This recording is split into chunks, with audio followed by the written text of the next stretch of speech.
CPM party തോറ്റതിന് ഗുണ്ടാസഖകൾ ആക്രമിച്ചത് കൊല്ലം Kadakkal police station. Lok Sabha തെരഞ്ഞെടുപ്പിലെ കൂട്ടത്തോൽവി വന്നതിന് പിന്നാലെയാണ് കൊല്ലം കടയ്ക്കൽ പോലീസ് സ്റ്റേഷനിൽ CPMന്റെ ഗുണ്ടാ വിളയാട്ടം അരങ്ങ് തകർത്തത്. ലോക്സഭാ തെരഞ്ഞെടുപ്പിൽ കൊല്ലം മണ്ഡലത്തിലെ കോൺഗ്രസ് സ്ഥാനാർത്ഥി NK പ്രേമചന്ദ്രന്റെ വിജയത്തിന് പിന്നാലെയാണ് കൊല്ലം പോലീസ് സ്റ്റേഷൻ ആക്രമിച്ചിരിക്കുന്നത്. വിജയ ആഘോഷത്തിനിടെ CPM UDF പ്രവർത്തകർ തമ്മിൽ വാക്കുതർക്കമുണ്ടാവുകയും ഇതിനെതിരെ പരാതി നൽകാൻ UDF പ്രവർത്തകനായ ജിഷ്ണു പോലീസ് സ്റ്റേഷനിലെത്തിയപ്പോഴാണ് CPM പ്രവർത്തകർ പോലീസ് സ്റ്റേഷനടക്കം ആക്രമിച്ചത്.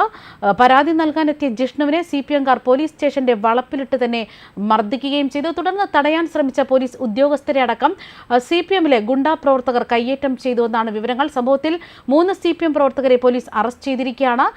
ഇക്കഴിഞ്ഞ ദിവസം വൈകിട്ട് നടന്ന വിജയാഘോഷത്തിനിടെയാണ് CPM പ്രവർത്തകർ ജിഷ്ണുവിനെ ആക്രമിച്ചത്. അക്രമികളിൽ ഒരാളുടെ വീടിന്റെ പരിസരത്ത് വെച്ച് ജിഷ്ണു പടക്കം പൊട്ടിച്ച് ആഘോഷിച്ചതാണ് CPM പ്രവർത്തകരെ ചൊടിപ്പിച്ചത്. തുടർന്ന് ജിഷ്ണുവുമായി ഇവർ വാക്കുതർക്കത്തിലേർപ്പെട്ടു.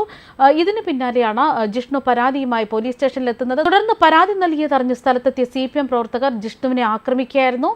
സംഘത്തിലെ 3 പേരെ മാത്രമാണ് പോലീസ് അറസ്റ്റ് ചെയ്തത്. ബാക്കിയുള്ള പ്രതികൾക്കായി അന്വേഷണം ആരംഭിച്ചിരിക്കുകയാണ്. അതേസമയം കടയ്ക്കൽ പോലീസ് സ്റ്റേഷനിൽ CPM പ്രവർത്തകർ നടത്തിയ ഗുണ്ടായിസം ഇത് ആദ്യത്തെ സംഭവമൊന്നുമല്ല. ഇതിനു മുമ്പും ഇത്തരത്തിൽ CPMലെ ഗുണ്ടാ സംഘങ്ങൾ സംഘർഷമുണ്ടാക്കിയിരുന്ന ഒരു സ്റ്റേഷൻ തന്നെയാണ് കടയ്ക്കൽ പോലീസ് സ്റ്റേഷൻ.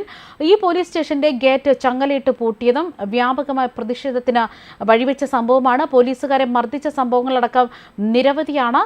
ഇത്തരത്തിൽ പതിവായി സംഭവങ്ങളൊക്കെ ഉണ്ടാകാറുണ്ടെങ്കിലും കേസെടുത്ത് രാഷ്ട്രീയ സമ്മർദ്ദം കാരണം പ്രതികളെ പിടികൂടാറില്ല എന്നാണ് വിവരങ്ങൾ. അതേസമയം കൊല്ലം ലോക്സഭാ മണ്ഡലത്തിൽ ഉൾപ്പെടെ 7 നിയമസഭാ മണ്ഡലങ്ങളിലും UDF സ്ഥാനാർത്ഥി NK പ്രേമചന്ദ്രന് കനത്ത ഭൂരിപക്ഷം തന്നെ ലഭിച്ചിരിക്കുകയാണ്.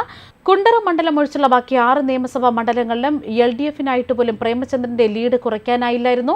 LDF സ്ഥാനാർത്ഥി മുകേഷ് നിയമസഭാ തെരഞ്ഞെടുപ്പിൽ 2072 വോട്ടുകൾക്ക് ജയിച്ച കൊല്ലം മണ്ഡലത്തിൽ 23,792 വോട്ടുകളുടെ ഭൂരിപക്ഷമാണ് പ്രേമചന്ദ്രന് ലഭിച്ചിരിക്കുന്നത്. 7 മണ്ഡലങ്ങളിൽ ഏറ്റവും കുറവ് വോട്ട് നൽകി മുകേഷിനെ കൈവിട്ടത് സ്വന്തം മണ്ഡലം തന്നെയാണ്. കൊല്ലത്തേതുൾപ്പെടെ ഇടതു കോട്ടകളിലെ വോട്ടുകൾ UDF സ്വന്തമാക്കിയിരുന്നു. കഴിഞ്ഞ ലോക്സഭാ തെരഞ്ഞെടുപ്പിനേക്കാൾ 50,000-ത്തിലധികം വോട്ടുകളുടെ കുറവ് ഇത്തവണ LDFനുണ്ട്. അതുമാത്രമല്ല, വോട്ടിംഗ് ശതമാനം കുറഞ്ഞിട്ടും പുനലൂർ, കുണ്ടറ, ഇരവിപുരം മണ്ഡലങ്ങളിൽ 2019 ഭൂരിപക്ഷത്തിലേക്കാൾ ഭൂരിപക്ഷത്തിലാണ് പ്രേമചന്ദ്രൻ ജയിച്ചു കയറിയത്. RSPയുടെ കേന്ദ്രമായ ചവറയിൽ ഇത്തവണ 25,846 വോട്ടിന്റെ ഭൂരിപക്ഷമാണ് ലഭിച്ചത്.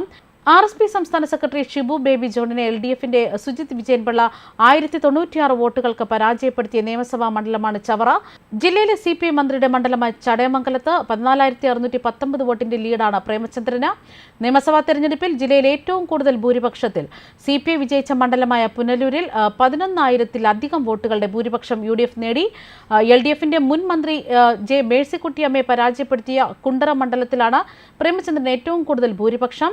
27,105-ഉം ഇരവിപുരത്ത് 23,678-ഉം ചാത്തന്നൂരിൽ 15,571 നിരക്കിലാണ് ലീഡ് നില. ന്യൂസ് ഡെസ്ക് കർമ്മ ന്യൂസ്.